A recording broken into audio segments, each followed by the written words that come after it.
سائل کا سوال ہے کہ نماز تہجد کی رکعتوں کی ابتدا اور انتہا اور کہاں تک ہے۔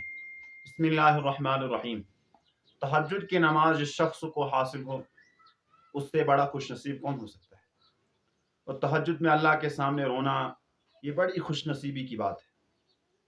تو تہجد کی رکعتوں میں زیادہ سے زیادہ رکعتیں وہ 12 ہیں اور کم سے کم رکعتیں 4 ہیں۔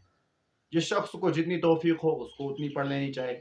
کسی کو 12 کی توفیق ہوتی ہے وہ 12 پڑھ لے، کسی کو 10 کی، کسی کو 8 کی، 6 کی، جتنی کی توفیق ہوتی ہے، جتنا اس کے پاس وقت ہے تو اتنا پڑھ لے۔ اور علامہ شامی نے لکھا ہے کہ اگر کسی شخص نے 2 رکعتیں بھی پڑھ لی تہجد کی تو تب بھی اسے تہجد کا ثواب حاصل ہو جائے۔ اپنے تمام مسائل کو حل کرنے کے لیے آپ ہمارے چینل کو سبسکرائب کریں اور ساتھ میں دیے گئے بیل آئیکن کو پریس کریں تاکہ کسی بھی ناگہانی صورت میں آپ کو ہماری ویڈیو پر وقت ملتے رہے۔ اپنی نیک دعاؤں اور تمناؤں میں